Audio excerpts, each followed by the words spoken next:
Capítulo número 3. La verdad sobre la aptitud y el logro. Intenta imaginarte a Thomas Edison tan vívidamente como puedas. Imagina dónde está y qué está haciendo. Está solo. Hacía estas preguntas y siempre recibía respuestas de este tipo. Está en su taller rodeado de aparatos. Trabaja en el fonógrafo. Está haciendo pruebas. Lo consigue. Está solo. Sí, hace todas esas cosas solo porque él es el único que sabe lo que busca. Está de pie, está con una bata blanca en Nueva Jersey, en una sala parecida a un laboratorio. Se inclina sobre una bombilla eléctrica. De repente funciona. ¿Está solo? Sí, él es de esa clase de tipo solitario al que le gusta apañársela solo. En realidad, los documentos muestran a un hombre bastante diferente que trabaja de una forma muy distinta. Edison no era un ermitaño. Para la invención de la bombilla eléctrica tenía 30 ayudantes, entre ellos científicos muy capacitados que trabajaban contrarreloj en un laboratorio de vanguardia financiado por varias empresas. La bombilla eléctrica se ha convertido en el símbolo del momento de inspiración súbita en el que aparece la solución brillante. Pero no hubo un momento así en el proceso que llevó a su invención. De hecho, la bombilla eléctrica no fue un invento, sino toda una red de inventos que requería mucho tiempo. Cada uno de ellos necesitó químicos, matemáticos, físicos, ingenieros y artesanos sopladores de vidrio. Edison no era ni un manitas ingenioso ni un sabio despistado. Era un empresario perspicaz que se daba perfectamente cuenta del potencial comercial de sus inventos. También sabía cómo quedar bien con la prensa y si tenía que empujar a algún competidor fuera de la pista para adjudicarse la medalla, no tenía reparos en hacerlo. Sí, fue un genio, pero no siempre lo fue. Estudiando toda la información disponible, su biógrafo Paul Israel cree que Edison fue más o menos un niño corriente de su época y su lugar. Al joven Tom le encantaban los experimentos y la mecánica, pero las máquinas y la tecnología eran parte de la experiencia común de un chico del medio oeste estadounidense de aquel tiempo. Lo que al final lo distinguió fue su mentalidad y su empuje. No dejó nunca de ser el curioso y apañado chico que buscaba nuevos desafíos. Mucho tiempo después de que los jóvenes hubiesen encontrado ya su papel en la sociedad, él desgastaba las vías del tren yendo de ciudad en ciudad para aprender todo lo que pudiera de telegrafía y ascendió por la jerarquía de los telegrafistas gracias a su capacidad inventiva y a su esfuerzo autodidacta. Y más adelante, para gran desilusión de sus esposas, sus grandes amores siguieron siendo el aprendizaje y la invención, pero solamente en su campo. Existen muchas fábulas sobre la capacidad y el logro, en especial sobre la persona genial y solitaria que de repente crea algo asombroso. Aún así, la obra maestra de Darwin, El origen de las especies, costó muchos años de trabajo en equipo, cientos de debates con sus colegas y guías, varios borradores previos y toda una vida de entrega y dedicación antes de llegar a dar fruto. Mozart trabajó durante más de una década para crear las obras que hoy admiramos. Antes de eso, sus composiciones no eran tan originales ni tan interesantes. En realidad, con frecuencia eran el resultado de la unión de fragmentos de obras de otros compositores. Este capítulo sobre los auténticos ingredientes del logro, sobre por qué algunos logran menos de lo que esperaban y otros, por el contrario, superan las expectativas. De esto se trata este capítulo. La mentalidad y el éxito escolar. Alejémonos por un momento del reino celestial de Mozart y de Darwin y volvamos a la Tierra para ver cómo las mentalidades pueden determinar el éxito. Es gracioso Pero ver a un alumno florecer gracias a la mentalidad de crecimiento me emociona más que todas las historias sobre los grandes genios de la humanidad. Quizá porque es algo que tiene más que ver con mí, contigo y conmigo, con lo que nos ha ocurrido y por qué estamos donde estamos ahora, y con los niños y su potencial. Ya de vuelta a la Tierra, identificamos la mentalidad de los alumnos conforme efectuaban la transición al instituto. Creían que la inteligencia era un rasgo fijo o algo que se pueda desarrollar. Y luego les hicimos un seguimiento durante los 2 años siguientes. El paso al instituto es una época de grandes retos para muchos alumnos. El trabajo se hace mucho más fácil, la política de notas es más exigente, la enseñanza se vuelve menos personalizada y todo esto ocurre mientras ellos enfrentan dificultades o situaciones con su nuevo cuerpo y sus emociones adolescentes. Las calificaciones académicas los acusan, pero no los acusan de igual modo las de todos. No, en nuestro estudio solamente los alumnos de mentalidad fija sufrieron un descenso, mostraban una baja inmediata en sus calificaciones y sin prisa pero sin pausa les fue cada vez más peor durante esos años. Los alumnos con mentalidad de crecimiento lograron mejores calificaciones en ese tiempo. Cuando los dos grupos entraron en el instituto, no habían grandes diferencias en sus calificaciones anteriores. En el ambiente mucho más benigno de la escuela elemental, habían conseguido notas muy similares en los exámenes. Las diferencias aparecieron cuando llegaron los desafíos al instituto. Así es como explicaban los alumnos que tenían una mentalidad fija sus malas calificaciones. Muchos le echaban la culpa a su capacidad. Soy el más tonto o soy muy malo en matemáticas. Y muchos tapaban esos sentimientos echándole culpa a alguien. El profesor de matemáticas es un gordo capullo. La profesora de inglés, una cerda con un trasero enorme. ¿Y por qué el profesor se droga? Estos análisis tan interesantes del problema no ayudan a trazar un mapa para el éxito futuro. Con la esperanza del fracaso cerniéndose sobre ellos, los alumnos con mentalidad de crecimiento se sentían agobiados a veces, pero su respuesta fue trabajar más a fondo y hacer lo que fuese necesario. Eran como George Dancing. ¿Y ese quién es? Era un alumno de posgrado en matemáticas que un día, tarde como de costumbre, llegó corriendo a su clase de matemáticas y copió rápidamente los dos problemas para casa que había en la pizarra. Cuando luego se puso a resolverlos, le parecieron muy difíciles. Le costó varios días de trabajo duro entenderlos y resolverlos. Resultó que no eran problemas para la casa en absoluto. Eran dos famosos problemas matemáticos que no habían sido resueltos nunca.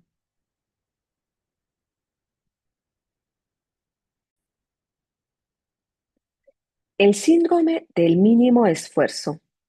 Nuestros alumnos de mentalidad fija vieron ese difícil paso como una amenaza. Vamos a esperar un momento. Tenemos que apagar algo aquí para que no nos haga ruido. Y continuamos. Nuestros alumnos de mentalidad fija vieron ese difícil paso como una amenaza. Todo amenazaba con desenmascarar sus fallos y convertirlos de ganadores en perdedores. De hecho, en la mentalidad fija, la adolescencia es un gran examen. ¿Soy listo o tonto? ¿Soy guapo o feo? ¿Soy gay o rarito? ¿Soy una triunfadora o una fracasada? En la mentalidad fija, cuando uno es un fracasado, lo es para siempre.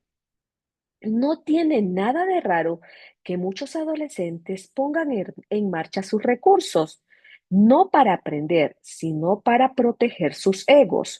Una de las tácticas, además de la de proporcionar vívidos retratos de sus profesores, consiste en no intentar nada. Eso ocurrió cuando una de nuestras alumnas más geniales dejó simplemente de trabajar, justo como lo hizo Nanja Salerno. De hecho, los alumnos de mentalidad fija nos decían que su principal objetivo en el instituto, además de resultar inteligentes, era el de realizar el menor esfuerzo posible. Estaban completamente de acuerdo con frases como esta. Mi objetivo principal en el instituto es hacer las cosas lo más fácilmente posible, sin tener que trabajar muy duro. Ese síndrome del mínimo esfuerzo a menudo es una manera de declarar su rebeldía frente a los adultos, pero también es una estrategia de alumnos de mentalidad fija para protegerse a sí mismos. Ven a los adultos como alguien que dice, ahora vamos a evaluarte para ver de qué eres capaz. Y ellos responden, no, para nada.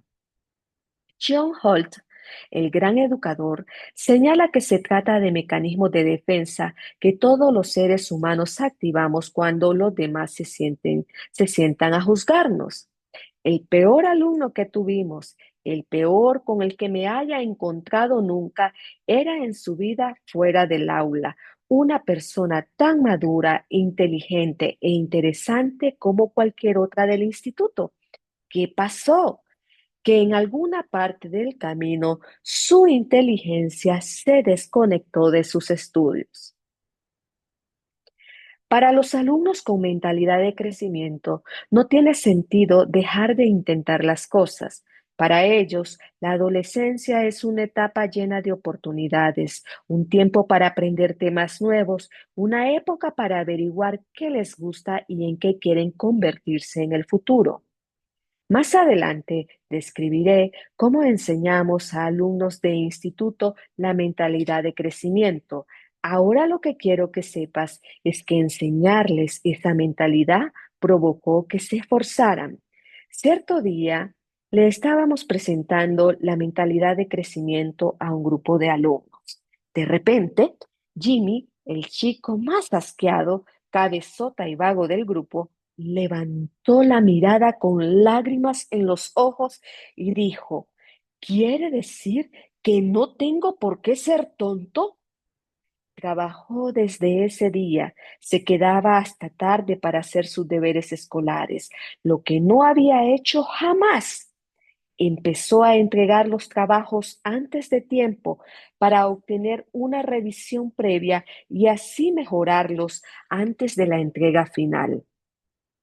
Ahora creía que trabajar duro no te hace vulnerable, sino más inteligente. Tema, encontrar tu cerebro. Un íntimo amigo me hizo llegar recientemente algo que había escrito, un cuento poema que me recordaba a Jimmy y su esfuerzo. La profesora de segundo curso, 8 años, de mi amigo, la señora Bird, había hecho que cada alumno dibujara y recortara un caballo de papel. A continuación, puso en fila todos los caballos sobre la pizarra y les dio un mensaje de mentalidad de crecimiento. Vuestro caballo solo es tan rápido como lo sea vuestro cerebro. Cada vez que aprendáis algo, vuestro caballo se moverá hacia adelante. Mi amigo no estaba muy seguro sobre eso del cerebro. Su padre siempre le decía, tienes la boca demasiado grande y el cerebro demasiado pequeño. Además, parecía que su caballo se hubiese quedado sentado en la línea de salida, mientras que los cerebros de todos los demás se habían ido a la carrera del aprendizaje, especialmente los cerebros de Han y de Billy, los listos de la clase, cuyos caballos corrían por delante de todos los demás. Pero mi amigo perseveró. Para mejorar sus habilidades, continuó leyendo las tiras cómicas con su madre y sumando puntos cuando jugaba a las cartas con su abuela. Y aquí está el poema. Y pronto mi potro lustroso saltó adelante como un campeón, y no hubo nadie que pudiera detenerlo. Con las semanas y los meses voló delante para rebasar a los otros, uno a uno. En la recta final de la primavera tardía, las monturas de Han y Billy iban por delante, por unos cuantos problemas de sumas y restas, y cuando sonó la última campana de la escuela, mi caballo ganó por una nariz. Supe entonces que tenía cerebro. Ay, qué lindo poema. Realmente el aprendizaje no debería de ser una carrera, por supuesto, pero esta carrera ayudó a mi amigo a descubrir su cerebro y a conectarlo con su aprendizaje escolar. Título: La transición a la universidad. Otra transición, otra crisis. La universidad es donde se reúnen los alumnos que eran los cerebritos del instituto. Como nuestros alumnos de posgrado, ayer eran cabeza de ratón, pero hoy ¿qué son? No hay ningún otro sitio en el que el miedo a ser destronado sea más palpable que en las aulas de la escuela preparatoria de medicina. En el capítulo anterior mencioné la investigación que realizamos sobre los estudiantes universitarios matriculados en su primer curso de química, en la asignatura que les dará o les negará la entrada al programa de estudios previos a los de medicina, y bien es sabido que los alumnos harán casi cualquier cosa para aprobarla. Al principio del semestre, identificamos las mentalidades de los alumnos y luego les hicimos un seguimiento a lo largo de todo el curso, observando sus notas y preguntándoles sobre sus técnicas de estudio. Una vez más volvimos a encontrar que los alumnos con mentalidad de crecimiento sacaban mejores notas, incluso cuando no lo hacían bien en un examen en concreto. Remontaban en los siguientes. Cuando los alumnos de mentalidad fija suspendían, a menudo no volvían a aparecer. En este curso estudiaba todo el mundo, pero hay muchas formas diferentes de estudiar. Muchos alumnos leen el libro de texto y consultan sus apuntes. Si el material es difícil, vuelven a leerlo. Otros intentan memorizar todo lo que pueden, como si fuesen un aspirador. Así es como estudian los alumnos de mentalidad fija. Si el examen les sale mal, llegan a la conclusión que la química no es para ellos. Después de todo, hice todo lo posible, ¿verdad? Nada de eso. Os sorprendería saber lo que hacen los alumnos con mentalidad de crecimiento. Hasta yo lo encuentro asombroso. Los alumnos con mentalidad de crecimiento se enfocan completamente en su aprendizaje y su motivación. En lugar de sumergirse en una memorización irreflexiva del material del curso, repasan, repasaban cada tema hasta estar seguros de comprenderlo bien. Estudiaban para aprender, no para sacar un sobresaliente en el examen. Y precisamente por eso sacaron mejores notas, no porque fuesen más inteligentes o porque tuviesen una base más sólida en ciencias. En lugar de perder la motivación cuando el curso se ponía árido o difícil, dijeron: he mantenido mi interés por la asignatura, me he mantenido positivo estudiando química, me he motivado a mí mismo para estudiar. Incluso si pensaban que el libro de texto era aburrido o que el profesor era demasiado rígido, no dejaron que se evaporase su motivación. Eso simplemente hizo que motivarse a sí mismos fuera más importante todavía. Recibí un correo electrónico de una de mis alumnas universitarias poco después que les enseñase la mentalidad de crecimiento. Antes estudiaba así. Cuando me enfrentaba con el material que era muy difícil, tendía a leerlo una y otra vez.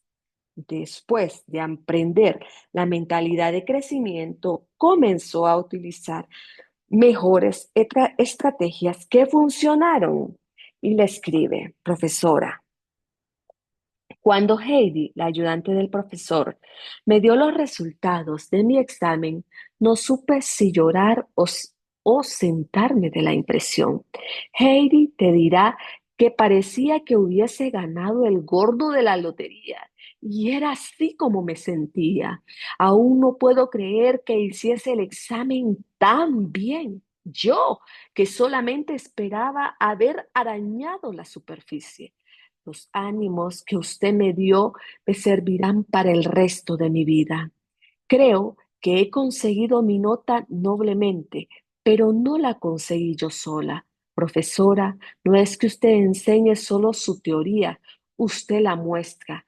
Gracias por la clase, es muy valiosa. Quizás sea lo más valioso que he aprendido en Colombia. Y sí, seguiré utilizando estas estrategias antes de cada examen. Muchísimas gracias. A ti también, Heidi. Atentamente, la que ya no es incapaz. La gente con mentalidad de crecimiento está al tanto de los diferentes métodos de aprendizaje porque piensa en términos de aprender. Es extraño. Nuestros alumnos del curso previo a medicina con mentalidad fija harían casi lo que fuera para sacar una buena nota.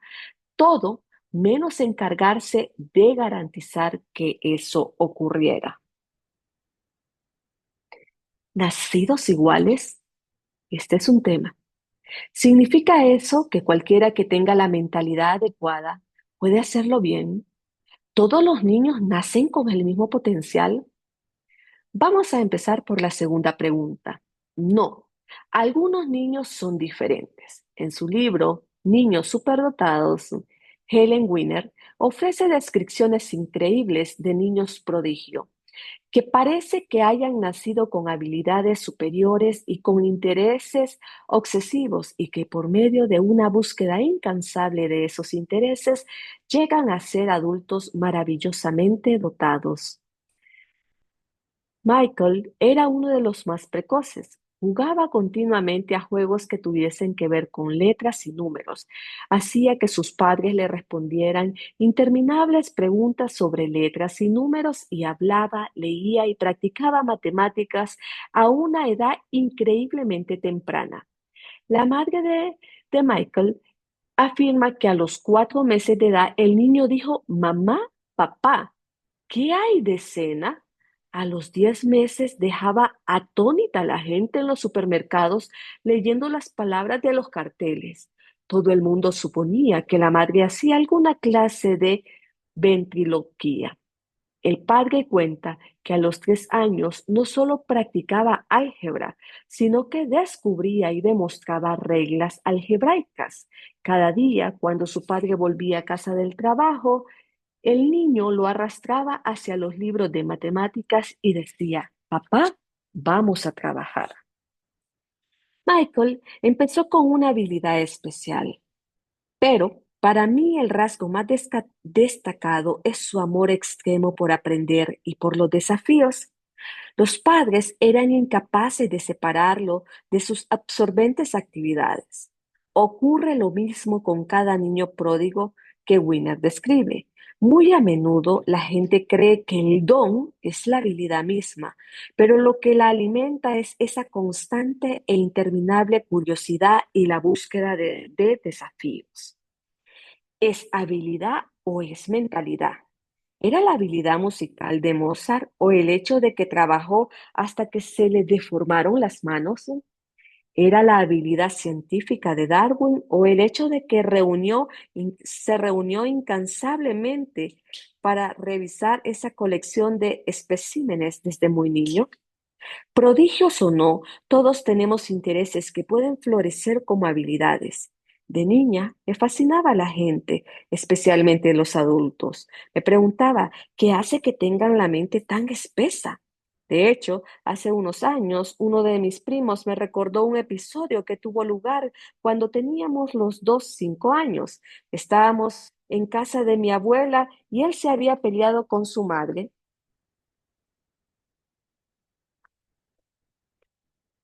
porque no le dejaba comerse un caramelo. Después,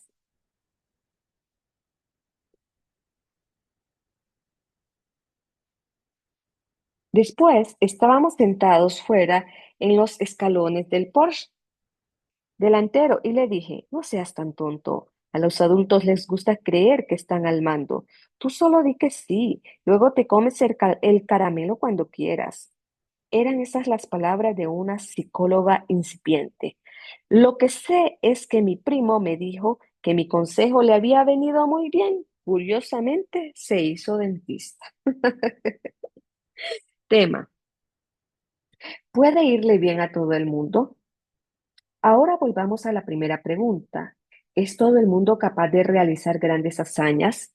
Con la mentalidad apropiada, podrías ir al peor instituto de tu pueblo y enseñar cálculo diferencial e integral de nivel universitario a los alumnos. Si pudieras, una cosa estaría clara. Con la mentalidad adecuada y la enseñanza apropiada, la gente es capaz de mucho más de lo que pensamos. El Instituto de Secundaria Garfield era uno de los peores centros educativos de Los Ángeles. Decir que los alumnos abandonaban y que los profesores estaban quemados sería quedarse cortos. Pero sin pensarlo dos veces, Jaime Escalante, famoso por la película biográfica Con ganas de triunfar, enseñó cálculo diferencial e integral de nivel universitario a esos alumnos hispanos del barrio. Desde su mentalidad de crecimiento, Escalante se preguntó, ¿cómo puedo enseñarles? Y no, puedo enseñarles. ¿Y cómo van a aprender mejor en lugar de preguntarse, pueden aprender? Pero no solamente les enseñó cálculo, sino con su colega Benjamín Jiménez los llevó a lo más alto de las listas nacionales en matemáticas. En 1987, solo tres institutos públicos más en todo el país estaban preparando alumnos para el examen de cálculo avanzado. Entre esos tres estaban el Instituto StudentSat y el Instituto de Ciencia Broms, ambos centros neoyorquinos de élite orientados a la matemática y a las ciencias. Es más, la mayoría de los alumnos de Garfield sacaron notas que eran lo bastante altas para darles créditos en la universidad. Ese año, en todo el país, solo unos pocos centenares de alumnos mexicanos estadounidenses superaron el examen de ese nivel. Esto significa que hay por ahí un montón de inteligencia que se desperdicia al subestimar el potencial que tienen los alumnos para desarrollarse. Tema: Marva Collins. Muy a menudo, cuando los niños se quedan atrás, digamos que cuando repiten curso, se les da un material simplificado suponiendo que no pueden con más. Esa idea proviene de la mentalidad fija. Esos alumnos son unos lerdos, así que necesitan que las mismas materias sencillas se les machaquen una y otra vez. Pues bien, los resultados son deprimentes. Los alumnos repiten el mismo curso sin aprender más de lo que ya sabían antes. En lugar de eso, Marva Collins tomó alumnos del barrio de Chicago que habían fracasado en los colegios públicos y los trató como si fueran genios. Muchos de ellos habían sido etiquetados como discapacitados para el aprendizaje, deficientes, trastornados emocionalmente. Prácticamente todos ellos eran apáticos, sin luz en los ojos, sin esperanza en el rostro. La clase de segundo de Marva Collins comenzó con el nivel de lectura más bajo que haya existido. Para junio había alcanzado la media de lectura de los de quinto curso y estudiaban a Aristóteles, Esopo, Tolstoy, Shakespeare, Poe y muchos más. Después, cuando empezó en su propio colegio, el articulista del Chicago Sun-Times, Cy Smith, se dejó caer por ahí. Vio a niños de 4 años que conocían a Esopo y sus fábulas, niños que hablaban de dictongos y de tildes diacríticas. Observó a niños de segundo de 8 años de edad recitar pasajes de Shakespeare, entre otros. Poco después visitó un colegio de un barrio acomodado en el que muchos de los alumnos no habían oído hablar nunca antes de estos personajes. Así que él dijo uno de los alumnos de Collins, ¿quieres decir que esos niños ricos del instituto no saben que Shakespeare nació en 1554 y murió en 1616? Los alumnos leían mucho, incluso durante el verano. Uno de los que habían entrado a los 6 años como retrasado, 4 años después, había leído 23 libros durante el verano, incluyendo historia de 2 ciudades, entre otros. Los alumnos leían con profundidad y atención, conforme los niños de 3 y 4 años leían sobre Ícaro y Dédalo. Uno de 4 años exclamó, Señorita Collins, si no aprendemos mucho y trabajamos duro, ¿haremos un viaje icariano a ninguna parte? Los encendidos debates sobre Macbeth eran cosa común. Alfred Binet creía que se puede cambiar la calidad de la mente de una persona. Por supuesto que se puede, tanto si mides a estos niños por la amplitud de sus conocimientos, por sus resultados en los exámenes estandarizados. Sus mentes se han transformado. Benjamin Bloom, un eminente investigador en el ámbito de la educación, estudió a 120 triunfadores destacados, concertistas de piano, escultores, nadadores olímpicos, jugadores de tenis de nivel mundial, matemáticos y neurólogos investigadores. La mayoría de ellos no eran tan notables de niño y no exhibieron un talento claro antes de que su formación empezara a fondo.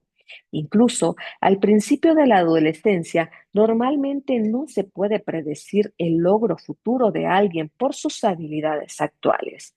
Solo los llevó a la cumbre su continua motivación y su compromiso, junto con una red social de apoyo. Según Blom, después de 40 años de investigación intensiva sobre el aprendizaje en la escuela, tanto en Estados Unidos como en otros países, mi conclusión principal es, lo que puede aprender cualquier persona del mundo, lo puede aprender casi todo el mundo también, si se les proporcionan las condiciones de aprendizaje apropiados. Continúa el texto. Él no contaba al 1 o al 2% de los niños que tienen discapacidades graves y tampoco a los que están en lo más alto, a ese 2 o 3% de niños como Michael que se encuentran al otro extremo. Cuenta a todos los demás. Tema: niveles de habilidad y seguimiento. Pero, ¿no es esa la razón de que los alumnos se les clasifique según su nivel? ¿Y acaso dicho nivel no viene marcado por sus calificaciones y sus logros?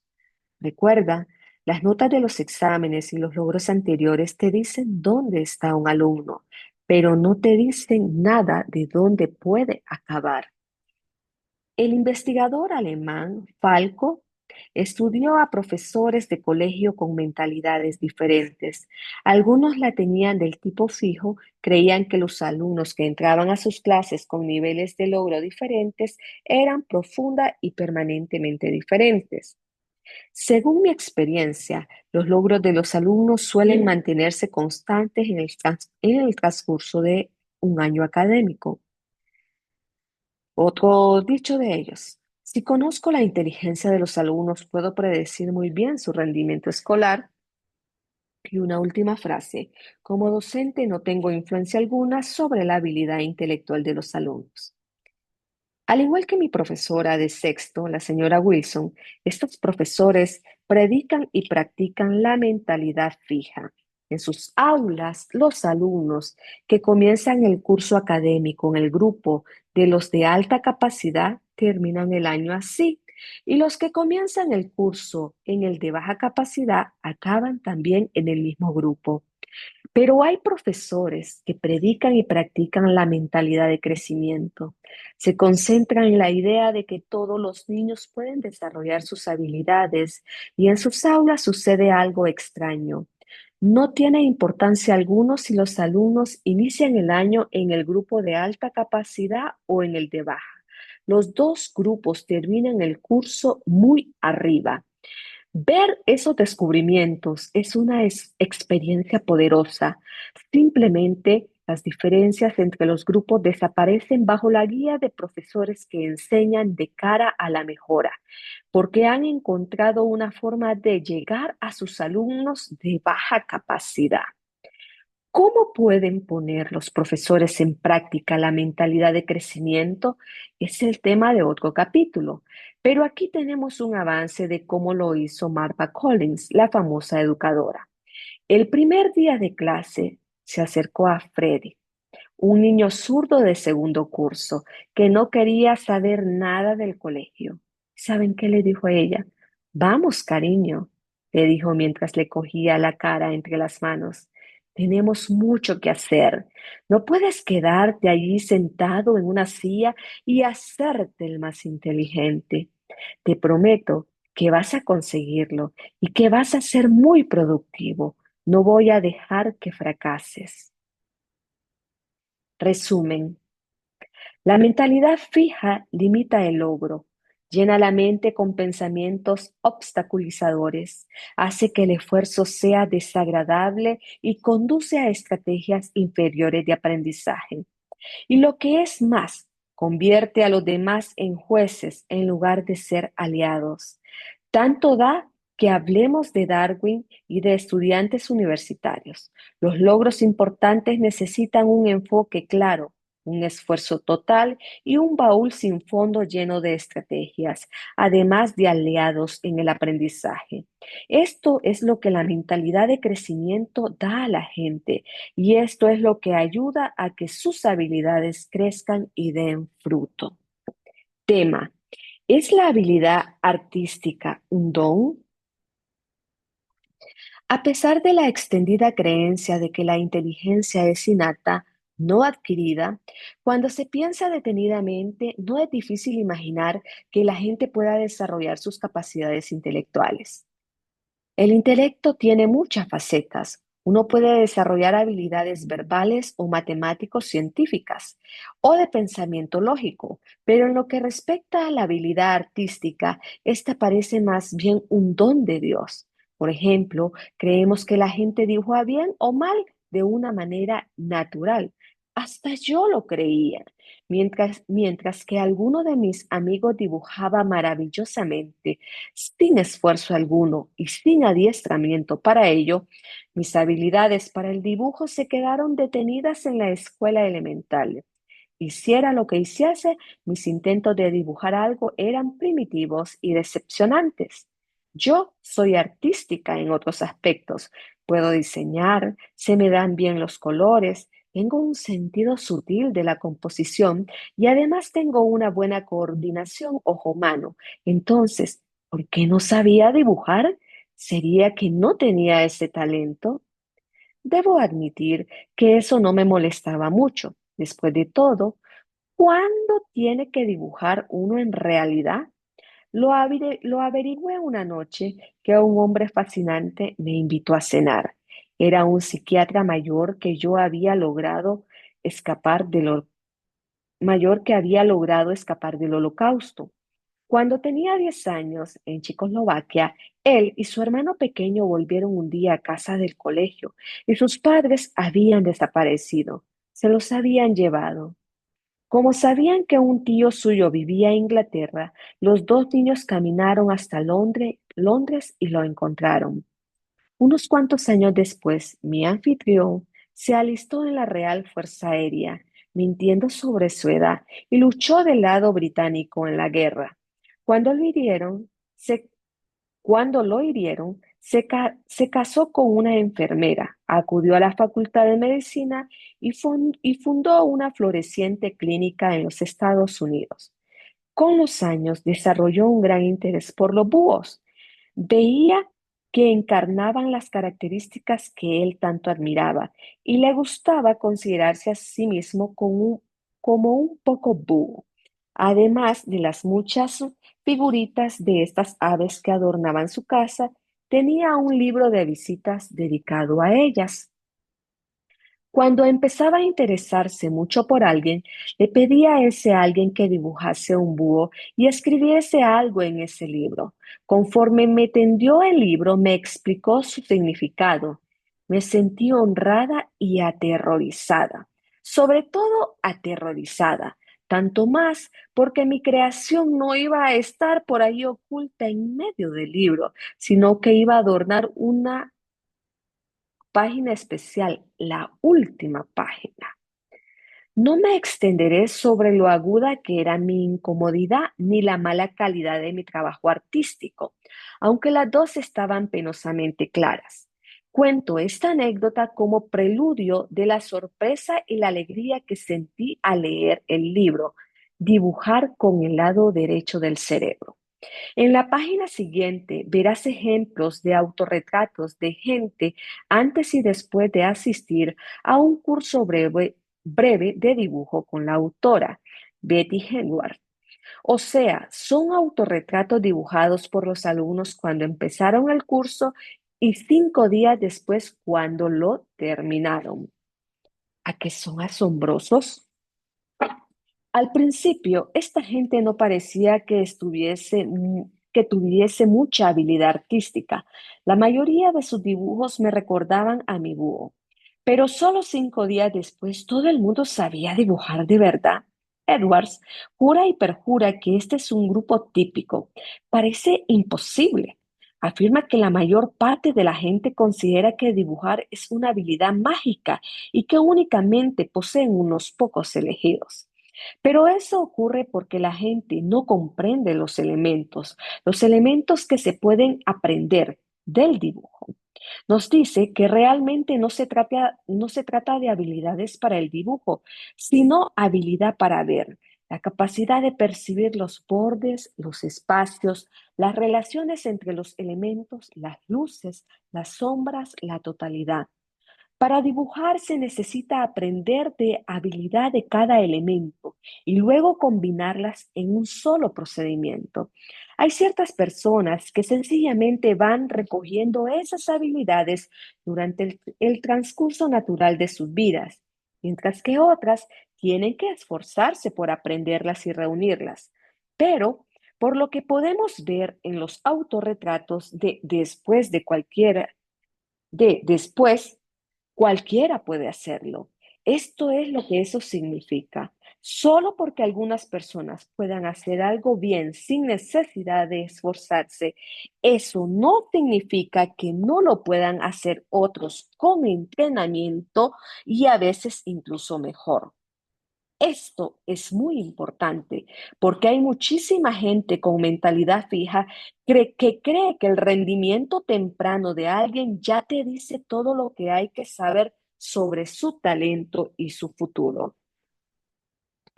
Jackson Pollock.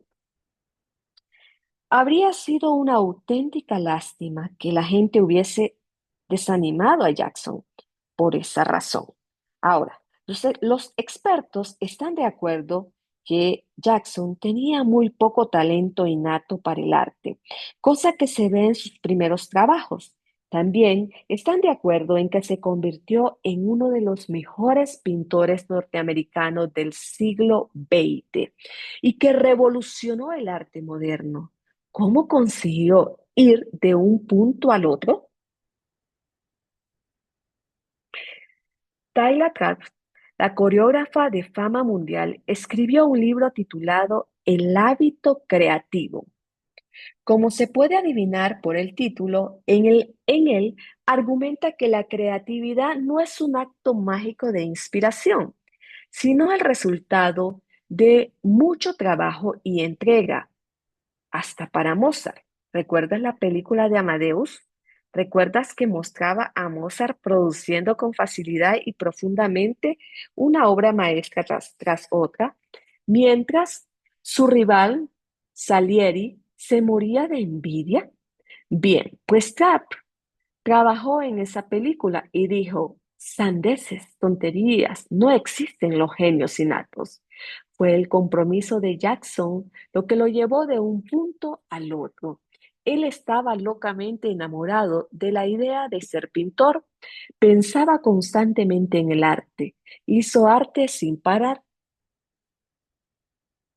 Como era tan fervoroso, logró que otros tomasen en serio y lo tomasen en serio y lo guiasen hasta que dominó todo lo que había que dominar y comenzó a producir deslumbrantes trabajos originales.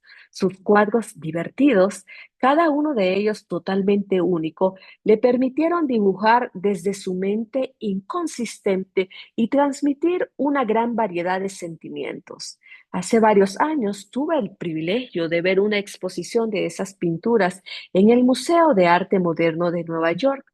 Me quedé estupefacta por la fuerza y la belleza de cada obra. ¿Acaso cualquiera puede hacer cualquier cosa? De verdad que no lo sé. Sin embargo, creo que podemos estar de acuerdo ahora en que la gente puede hacer mucho más de lo que parece. Tema: el peligro de los elogios y de las etiquetas positivas. Si el potencial es un hecho, entonces la clave está en alimentar la fe y la confianza de la gente en dicho potencial y en su capacidad para desarrollarlo plenamente. ¿No es así? ¿Qué tal si alabamos sus cualidades para convencerlos de que tienen lo que hay que tener?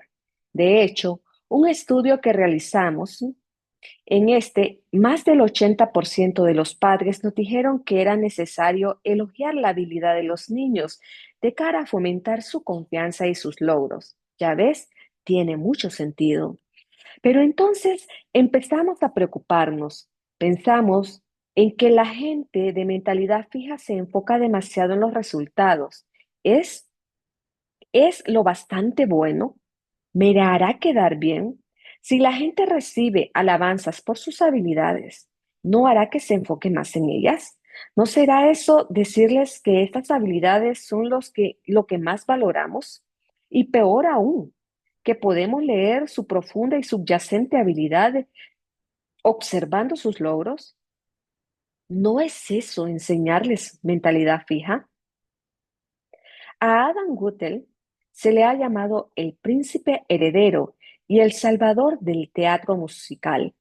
Es nieto de Richard Rodgers, que escribió la música de clásicos tales como Oklahoma y Carrusel.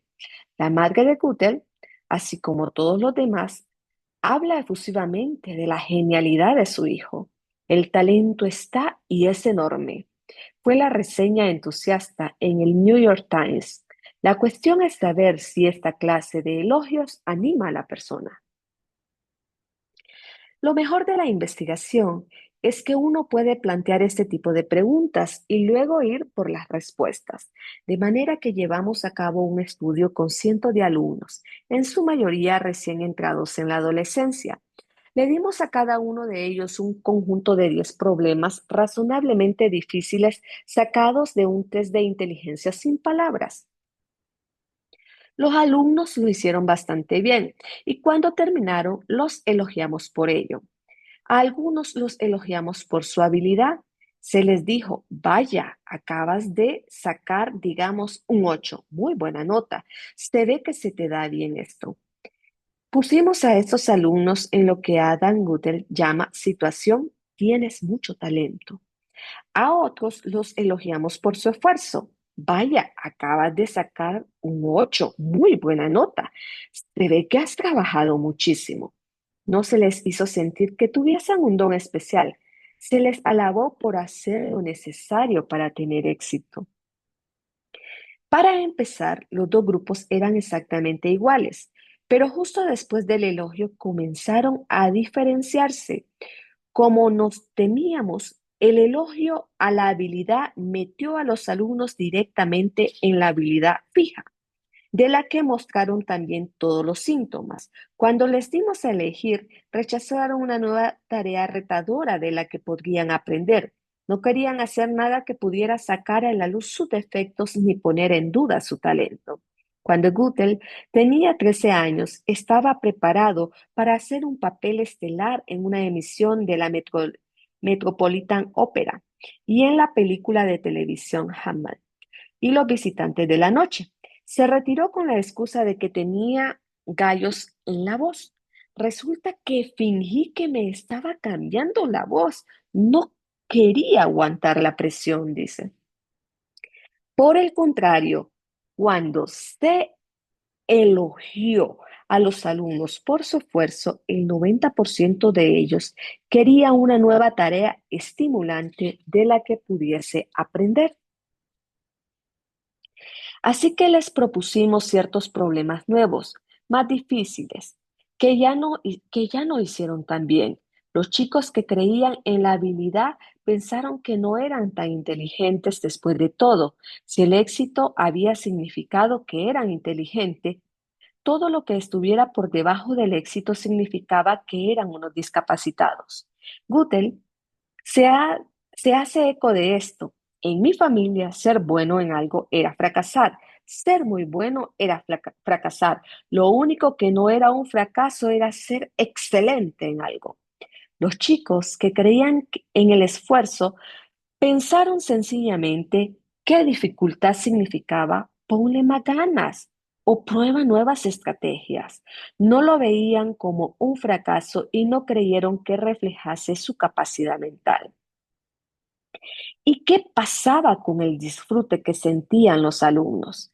Después del éxito, a todo el mundo le gustaban los problemas, pero tras los más difíciles, aquellos que creían en la habilidad dijeron que ya no les parecían divertidos. No puede ser divertido cuando tu argumento para la fama, tu talento especial está en peligro. De nuevo, Adam Gutel, me hubiera gustado simplemente divertirme, relajarme y no tener la responsabilidad de que ese potencial fuese el de un gran hombre. Como ocurrió con los chicos de nuestro estudio, el peso del talento mataba el disfrute. Los alumnos elogiados por su esfuerzo a ellos seguían gustándoles los problemas y muchos reconocieron que los más difíciles eran los más divertidos. Ojo aquí cómo esto se relaciona con el primer capítulo. A continuación, observamos su rendimiento.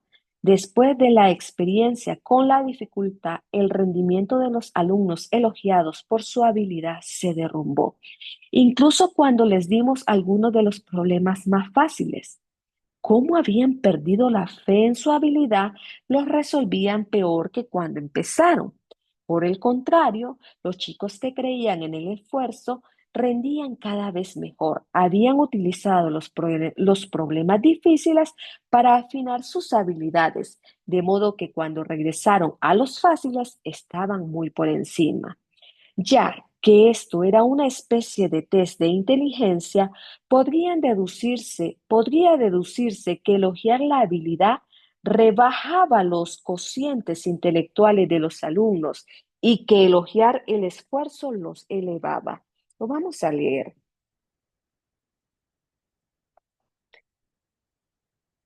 Podría deducirse que elogiar la habilidad rebaja los cocientes intelectuales de los alumnos y que elogiar el esfuerzo los elevaba.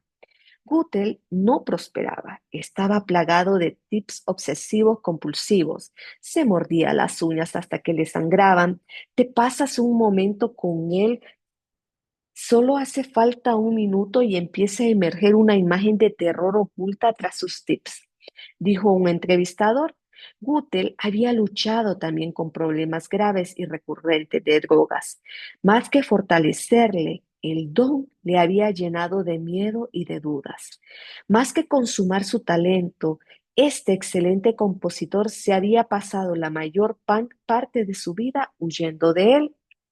Hay algo esperanzador en todo esto, el reconocer que debe recorrer su propia trayectoria vital y no la que le impongan otros, independientemente de lo que los demás opinen sobre su talento. Una noche soñó con su abuelo. Lo llevaba al ascensor y le pregunté si yo era bueno. Tú tienes tu propia voz, me dijo muy amablemente. ¿Está emergiendo finalmente esa voz? por la partitura de La luz de la pista, un musical sumamente romántico. Gutel ganó el premio Emmy 2005. ¿Se lo habrá tomado como un elogio a su talento o como una alabanza a su esfuerzo? Espero que sea esto último. En nuestro estudio averiguamos algo más que era llamativo y deprimente a la vez. Le dijimos a cada alumno, ¿sabes? Vamos a ir a otros colegios y estamos seguros que a los chicos de esos colegios les encantaría conocer estos problemas. De modo que les dimos a los estudiantes una hoja en la que pusieran sus pensamientos por escrito, pero también dejamos un espacio para que escribiesen en él la puntuación que habían recibido por los problemas. ¿Puedes creer que casi el 40% de los alumnos elogiados por su habilidad mintió sobre sus notas? Y siempre en la misma dirección, en la mentalidad fija, las imperfecciones son vergonzosas, especialmente si tienes talento, de manera que las borraron mintiendo. Lo que es muy preocupante es que tomamos a chicos corrientes y los transformamos en unos mentirosos simplemente diciéndoles que eran inteligentes. Inmediatamente después de escribir estos párrafos, conocí a un joven que preparaba a los alumnos para exámenes de ingreso a la universidad. Había venido a consultarme sobre una de sus alumnas, que hace exámenes para aplicar y luego le miente sobre sus calificaciones. Él está allí para enseñarle lo que ella no sabe, pero ella no puede decirle la verdad sobre lo que no sabe y está pagando dinero por unas clases ficticias. Así que decirle a los niños que son inteligentes los hizo sentirse más tontos y actuar como estúpidos, pero ellos afirman que son más listos. No creo que sea esto lo que queremos cuando ponemos etiquetas positivas, dotado, con talento, genial, a la gente. No queremos robarles su gusto por los desafíos y sus recetas para el éxito, pero ahí está el peligro. Esta es una carta de un hombre que había leído parte de mi trabajo. Estimada doctora, me ha sido muy doloroso leer su capítulo, ya que me reconocí a mí mismo en él. De niño fui miembro de la Sociedad de los Niños Superdotados y se elogiaba constantemente mi inteligencia. Hoy día, tras una vida de no estar a la altura de mi potencial, tengo 49 años. Estoy aprendiendo a situarme en una tarea y también a ver que un fracaso no es señal de estupidez, sino falta de habilidad y de experiencia. Su capítulo me ha ayudado a verme a mí mismo bajo una nueva luz. Seth Abrams. Este es el peligro de las etiquetas positivas. Existen alternativas y volveré a ellas en el capítulo sobre los padres, profesores y entrenadores. Tema: las etiquetas negativas y cómo funcionan. Una vez fui una genio de las matemáticas. En el instituto saqué 9.9 en álgebra y otro 9.9 en geometría y otro 9.9 más en trigonometría. Estaba en el equipo de matemáticas. Con los chicos de la Fuerza Aérea puntué muy alto en los exámenes de habilidad visual espacial. Por eso seguí recibiendo folletos de ellos durante muchos años después, hasta que me tocó dar clases con un tal señor Hellman, un profesor que no creía que que a las chicas pudieran dársele bien las matemáticas.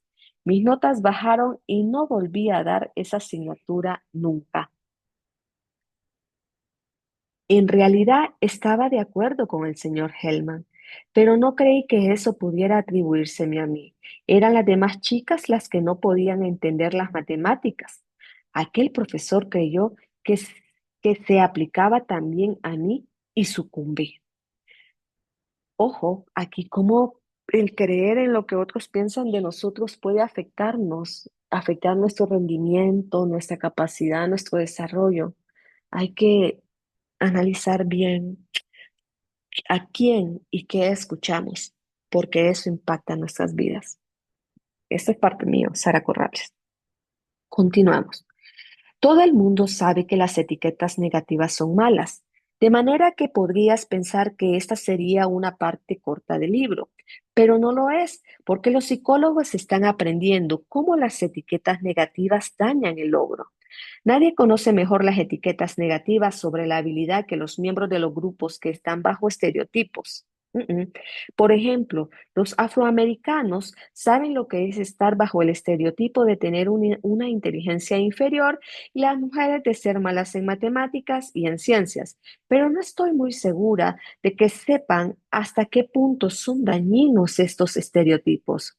Una investigación de Claude Steele y Joshua Aronson muestra que incluso tener que marcar una casilla sobre tu sexo puede disparar el estereotipo en tu mente y rebajar tu puntuación en un examen. Casi cualquier cosa que te recuerde que eres afroamericano o mujer antes de realizar un examen sobre un tema en el que se supone que eres malo hará que te salga peor o mucho peor. En infinidad de estudios, los afroamericanos han demostrado ser iguales a los blancos en su rendimiento, cuando no se suscita un estereotipo alguno, y las mujeres iguales que los hombres. Pero pon más hombres en el aula con una mujer antes de un examen de matemática y abajo que va la puntuación de ella. Esta es la razón. Cuando se suscitan los estereotipos, esto llena nuestras mentes de pensamientos que nos distraen, con preocupaciones secretas acerca de confirmar ese estereotipo. Normalmente la gente no se da cuenta de ello, pero no le queda suficiente fuerza mental para hacer el examen lo mejor que sabe. No obstante, eso no le ocurre a todo el mundo, sino principalmente a la gente con mentalidad fija. Cuando las personas piensan en términos de rasgos fijos, es cuando los estereotipos se les imponen. Cuando las personas piensan en términos de rasgos fijos, es cuando los estereotipos se les imponen. Los estereotipos negativos dicen, tú y tu grupo son inferiores. Solo la gente con mentalidad fija se sugestionará con este mensaje. Así que la mentalidad fija, tanto las etiquetas positivas, así que en la mentalidad fija, tanto las etiquetas positivas como las negativas pueden jugar con tu mente. Cuando te ponen una etiqueta positiva, tienes miedo de perderla. Y cuando te ponen una mala, tienes miedo de merecerla. Cuando se tiene una mentalidad de crecimiento, el estereotipo no afecta al rendimiento. La mentalidad de crecimiento le quita las espinas al estereotipo y hace que la gente sea más capaz de resistirse. Esta gente no cree en una inferioridad permanente y si acaso alguno está regazado, bueno, trabajará mucho más e intentará ponerse al día. La mentalidad de crecimiento también hace que uno sea capaz de tomar lo que pueda y lo que necesite, incluso en un entorno hostil. Despedimos a unos alumnos afroamericanos que escribieran una redacción para un concurso. Se les dijo que cuando acabasen sus trabajos los evaluaría Edward Calvert Press, un catedrático eminente, es decir, un representante de las altas esferas de los blancos. Los comentarios de Calvin eran muy críticos, pero también muy útiles. Las reacciones de los alumnos variaban muchísimo. Los de mentalidad fija los vieron como una amenaza, un insulto o un ataque. Rechazaron a Calvin y sus comentarios. Esto es lo que pensó un alumno con una mentalidad fija. Es un mezquino, o no pone bien las notas o es que es claramente tendencioso. No le gustó. Otro dijo, es un estúpido pretencioso. Parece que estuviese buscando encontrar algo con lo que desacreditar mi trabajo. Otro, que desviaba los comentarios hacia la culpa, dijo, no comprende lo conciso de mis ideas. Creyó que soy impreciso porque estaba impaciente cuando las leyó. No le gusta la creatividad. Ninguno de ellos aprendió nada de los comentarios de Campbell. Es posible que los alumnos con mentalidad de crecimiento los viesen también como un dinosaurio, pero ese dinosaurio podía enseñarles.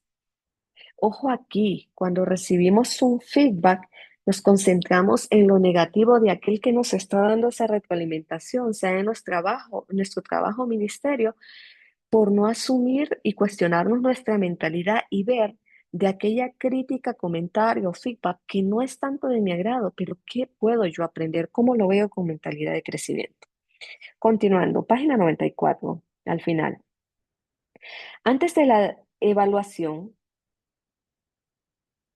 daba la impresión de ser prepotente y demasiado exigente, y después de la evaluación parece imparcial. Sea la primera palabra que venga a la mente, parece que es un nuevo desafío. Otro comentario de los alumnos con mentalidad de crecimiento.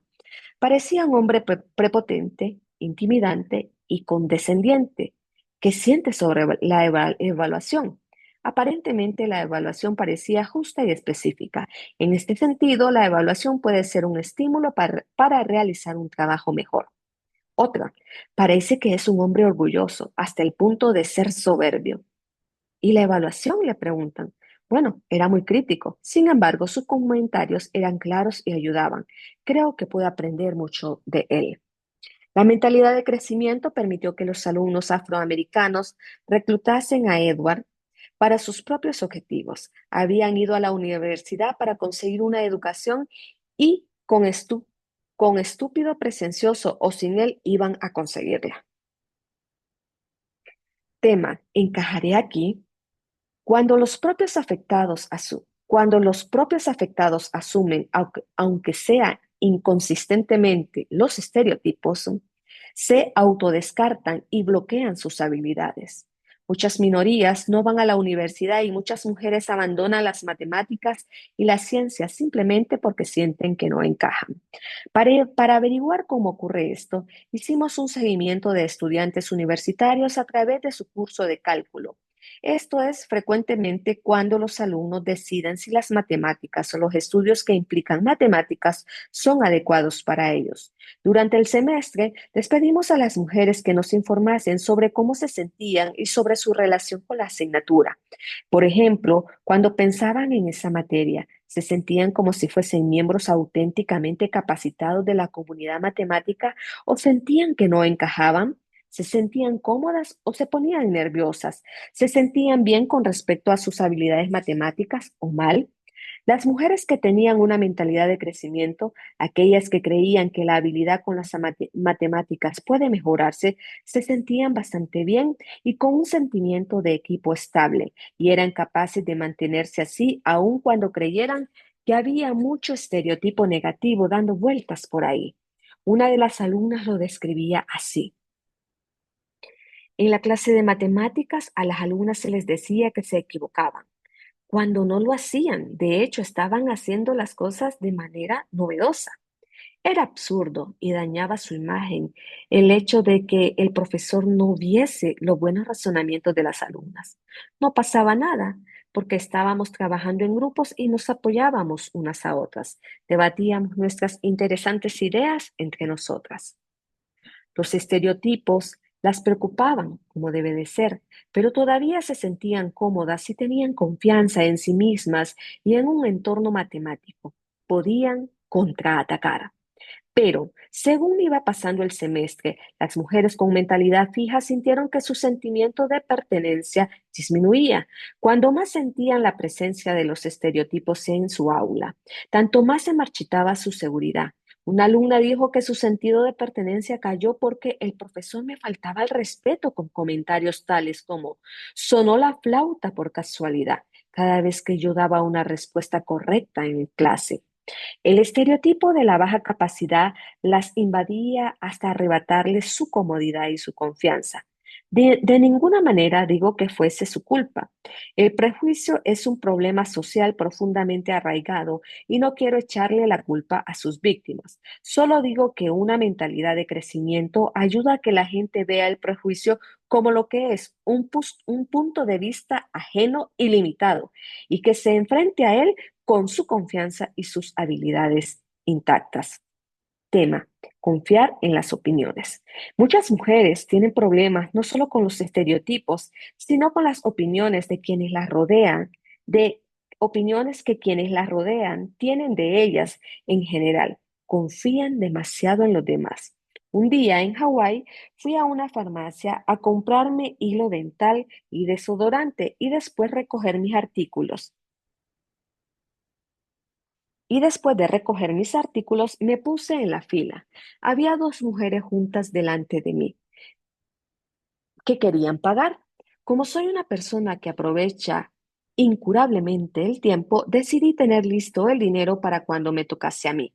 De modo que me acerqué, puse los artículos en el extremo más lejano del mostrador y empecé a juntar los billetes que estaban desparramados por el bolso.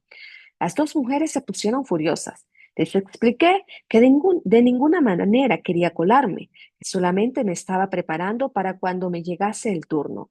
Creí que todo estaba resuelto, pero cuando salí de la tienda me estaban esperando. Se me plantaron delante y me gritaron: "Eres muy mal educada".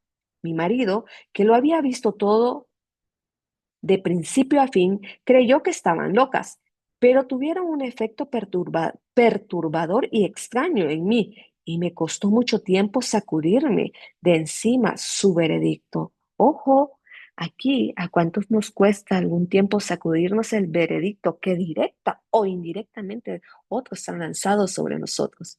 ¿Cómo le estamos dando poder a palabras de otros cuando ese poder solo es nuestro? Continuamos. Esta vulnerabilidad aflige a muchas de las mujeres más capaces y más triunfadoras. ¿Por qué sucede esto? De pequeñas suelen ser niñas perfectas y se complacen en que todo el mundo se los diga. Hay que ver qué bien se portan, qué bonitas son, cuánto ayudan, qué precoces son. Las niñas aprenden a confiar en el criterio de los demás. Si todo el mundo es tan amable conmigo cuando me critican, es que debe de ser verdad. Incluso las mujeres que están en las mejores universidades del país aseguran que las opiniones de los demás son una buena manera de conocer sus propias habilidades. A los niños se les regaña y se les castiga constantemente cuando observamos las aulas de una escuela elemental. Vimos que a los niños se los criticaba 8 veces más que a las niñas por conducta. Además, los niños se llaman guarros e idiotas continuamente unos a otros, de manera que entre ellos las evaluaciones pierden poder. Un amigo me llamó cerda una vez. Se había quedado a cenar en casa y mientras comíamos se me cayó algo de comida sobre la blusa. Eso pasa porque eres una cerda, me dijo. Yo estaba conmocionada. Fue entonces cuando me di cuenta de que nadie me había dicho nunca algo así. Los hombres se lo dicen unos a otros continuamente. Puede que no sea un apelativo muy amable, ni siquiera en broma, pero esto demuestra que no hay que creerse a pies juntillas lo que los demás opinen de nosotros.